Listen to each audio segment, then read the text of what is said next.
direct du Sénat. Bonjour et bienvenue sur lesfrançais.press. Mon invité du jour est sénatrice des Françaises et Français établis hors de France, Mathilde Olivier. Bonjour. Bonjour. On va parler ensemble de l'océan. Vous venez de déposer une proposition de loi visant à mieux protéger les écosystèmes marins. Mais avant de parler de ce texte, Mathilde, qu'est-ce qui vous relie à ce sujet? On sait que vous avez vécu en Autriche, qui est un pays quand même loin des mers, mais peut-être ce sont vos origines bretonnes qui rejaillissent. Oui, il y a plusieurs éléments. En effet, en tant que sénatrice écologiste, l'une des bases de mon engagement, ça a été cette question de la protection des océans. Et l'un de mes premiers souvenirs, lorsque j'avais 5 6 ans, c'était en fait la marée noire de l'Erika qui avait touché les côtes bretonnes. À cette époque, c'était en 99. Et qui est, je pense, l'un de mes premiers souvenirs. Alors, ça remonte à loin, cette intérêt pour les océans et pour la nécessité de les protéger. Parce qu'à l'époque, bien sûr, pour tous les Bretons qui ont vécu cet événement, c'était un événement grave et que même moi, en tant que petite fille, eh bien, j'avais ressenti avec force. Et puis, je suis aussi, comme vous le disiez, originaire de Bretagne. Mon lien avec les océans, c'est aussi un lien familial. Mes grands-parents, mon grand-père, mon arrière-grand-père étaient eux-mêmes pêcheurs à différentes générations avec différentes techniques de pêche. Et c'était pour moi aussi important de travailler sur cette question de la protection des océans parce que c'est quelque chose qui a nourri mon histoire personnelle et familiale. Eh ben, on passe de 1999 avec la catastrophe de l'Erika, ce pétrolier, donc, qui avait causé une marée noire en Bretagne, pour venir en 2025, parce qu'il y a une actualité aussi liée aux océans. C'est cette année, c'est l'année en France sur ce sujet. À Nice, il y aura bientôt une conférence des Nations Unies pour ratifier le traité international pour la protection de la haute mer et de la biodiversité. Alors pourquoi Mathilde Olivier, dans ce contexte, soumettre une proposition de loi? Est-ce que vous avez l'impression que la France ne va pas assez loin? Pourtant, le président Macron s'est encore exprimé lors d'une conférence SOS Océan il y a quelques semaines. Les choses ne sont pas assez rapides, les choses ne sont pas bien faites. Alors, il y a plusieurs éléments. D'abord, pour moi, c'était très important de déposer cette proposition de loi en tant que sénatrice représentant les Français de l'étranger. C'est un sujet qui touche beaucoup de Oui. personnes de par le monde, puisque aujourd'hui, les océans, partout sur la planète, ils sont face à des pressions qui sont très importantes. Des pressions en termes de pollution, en termes d'augmentation des températures, d'acidification des océans de surpêche, d'exploitation aussi minière potentielle de ces océans. Voilà, on a une palette des pressions qui s'exercent sur les océans qui est très importante. Et je pense que partout où on est dans le monde, qu'on soit français, qu'on soit citoyen de cette planète, eh bien, la bonne santé de nos océans, elle doit nous préoccuper. Parce qu'aujourd'hui, les océans, c'est 50% de notre oxygène qu'ils produisent.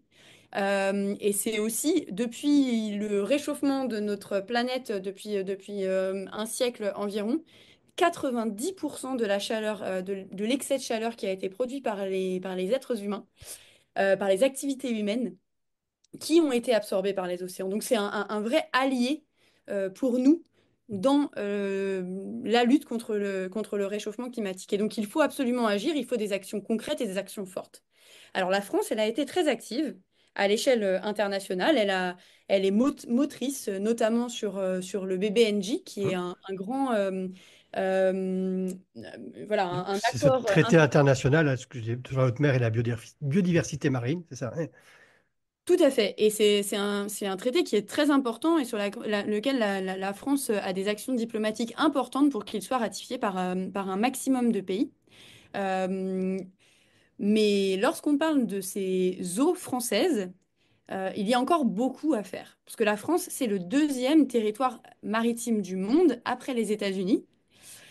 Et donc, on a une responsabilité qui est importante dans la protection de nos propres aires marines protégées, de nos propres eaux territoriales. Et le gouvernement, le président de la République, Emmanuel Macron, ont donné des grands objectifs qui étaient celui de 30% d'aires marines protégées. Et Emmanuel Macron, en 2022, a indiqué que nous avions atteint, même que nous avions dépassé cet objectif de 30% d'aires marines protégées. Pour la Mais là, France. pour la France, D'accord. pour les eaux françaises. Mais il faut savoir que la réalité de la protection des eaux françaises, c'est que beaucoup de scientifiques appellent ces aires marines protégées aires marines de papier.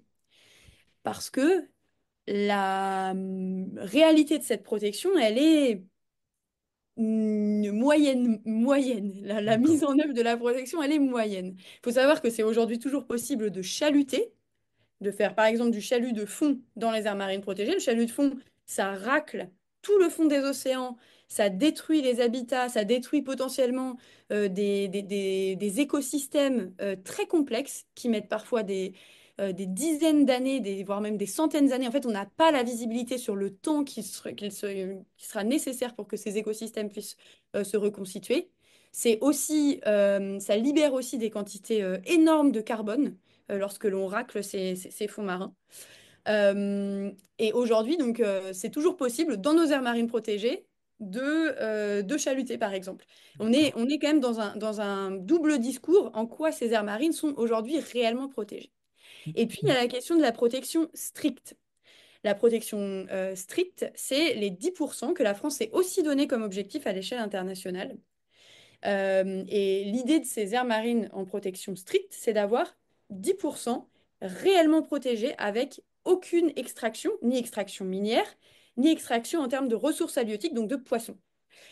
Et c'est l'un des outils qui, d'après les scientifiques, est le plus efficace pour lutter, enfin pour une restauration de la biodiversité et aussi pour permettre une pêche qui soit durable dans les zones qui entourent cette aire marine protégée. Donc l'idée pour nous, c'est d'avoir 10% en protection stricte, Ça, c'est dans votre proposition de loi. c'est ça, D'accord.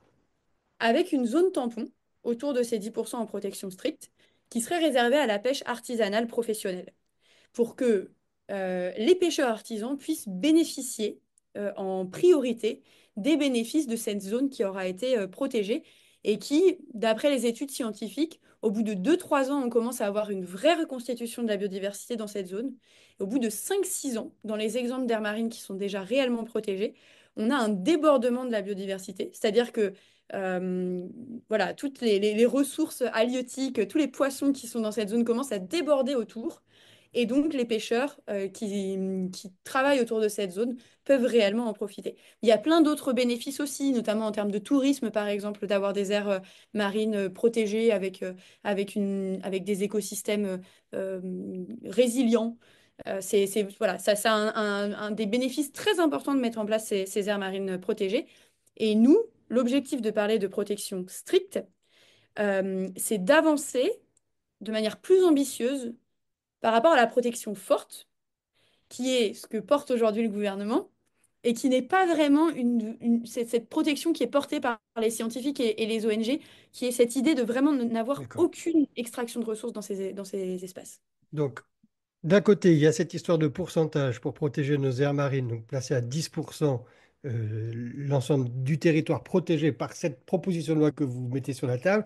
Et il y a aussi l'idée de réguler la pêche, voire même de supprimer quelques bateaux d'une certaine longueur. Il y a aussi un article qui irait dans ce sens-là, c'est ça? Tout à fait. Le deuxième article de cette proposition de loi revient sur deux choses. D'abord, l'interdiction des bateaux de plus de 25 mètres, donc ces méga chalutiers, ces géants des mers qui viennent et qui pêchent tout sur leur passage lorsqu'ils passent, et donc leur interdire les 12 000. Donc, c'est-à-dire la pêche dans les 12 000. Donc, D'accord. c'est-à-dire qu'ils ne puissent pas pêcher trop proche des côtes et que ces zones soient réservées aux bateaux plus petits qui ont aussi un impact socio-économique qui est bien plus important sur les territoires dans lesquels ils sont basés, tandis que ces méga chalutiers, qui sont d'ailleurs souvent sous pavillon, par exemple, néerlandais, Mhm. euh, voilà, ont un certain nombre de pratiques qui ne sont pas durables, ni d'un point de vue écologique, ni d'un point de vue social et économique, ni d'un point de vue financier non plus, puisque c'est souvent des flottilles qui pratiquent une certaine forme d'optimisation fiscale dans un certain nombre de pays de l'Union européenne. Et donc nous, voilà, on souhaite aussi lutter, et c'est d'ailleurs une demande aussi d'un certain nombre de pêcheurs contre cette pêche industrielle qui n'a plus lieu d'être dans nos eaux. D'accord. Alors, parallèlement au dépôt de ce texte, Mathilde Olivier, vous lancez aussi une initiative qui s'appelle Marée citoyenne, hein, c'est bien cela. Quel est l'objectif de cette action? Nos Français expatriés qui souhaiteraient vous rejoindre dans cette initiative, savoir comment faire, ils ont peut-être aussi leur expérience à apporter par rapport à la protection marine. Tout à fait. L'idée, c'est de pouvoir échanger avec les citoyennes et les citoyens et que les citoyens s'engagent puissent interpeller leurs parlementaires aussi dans le vote de cette proposition de loi. Parce que aujourd'hui, je suis sénatrice écologiste dans un Sénat conservateur, majoritaire, qui,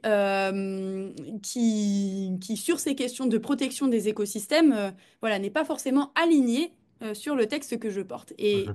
notre texte, il passera dans la niche écologiste le D'accord. 12 juin, donc pendant le sommet des Nations Unies à Nice. Voilà, en plein pendant ce sommet, notre texte sera discuté et on a besoin de la mobilisation citoyenne, on a besoin de la mobilisation des associations de défense de l'environnement, on a besoin de la mobilisation des pêcheurs artisans pour qu'on puisse avancer sur cette question de la protection des océans qui concerne tout le monde. Lorsqu'on protège les eaux françaises, on protège le bien commun, qui est un bien commun pour l'humanité en fait. Protéger les océans, ça a un impact mondial et c'est aussi voilà, être un exemple pour beaucoup de pays du monde. Il y a certains pays qui ont déjà des pratiques très vertueuses. Je discutais avec des citoyennes et des citoyens, par exemple, en Nouvelle-Zélande, dans lequel il y a des aires marines protégées qui sont déjà mis en place depuis longtemps et qui fonctionnent. Au Canada aussi, aujourd'hui, j'entendais parler d'aires marines protégées qui sont lancées notamment dans l'Arctique où on a une pression qui est très importante. Voilà, il faut qu'on se mette tous ensemble et que tous ensemble, on avance vers une meilleure protection des océans. C'est le 10 juin. Je ne suis pas sûr qu'on ait bien entendu la date parce que ça a un petit peu coupé. Le 12 Le juin. 12 juin, voilà, je préférais quand même voilà, entendre à nouveau. Donc le 12 juin, proposition de loi qui passe au Sénat avec cette marée citoyenne jusqu'à ce jour-là pour à la fois faire pression sur les parlementaires, mais aussi pour vous apporter un certain nombre d'expériences comme là au Canada ou en Nouvelle-Zélande. Il y a une prochaine étape aussi, je crois, un colloque qui va être organisé au Sénat. Tout à fait. J'organise un colloque le 28 avril au Sénat pour échanger avec des scientifiques, des pêcheurs, des associations et bien sûr toutes les citoyennes et citoyens qui voudront se joindre à nous autour de cette question des aires marines protégées et de la transition vers une pêche plus durable. Eh bien, écoutez, merci beaucoup Mathilde Olivier. On va suivre tout ça avec attention. Merci. Merci d'avoir suivi cette interview. Vous pouvez bien évidemment la commenter et même la liker. Ça nous aidera pour les référencements. Je vous invite également à vous abonner à notre newsletter et continuer à nous suivre sur les différents réseaux sociaux. Et on se retrouve très prochainement, toujours sur lesfrançais.press.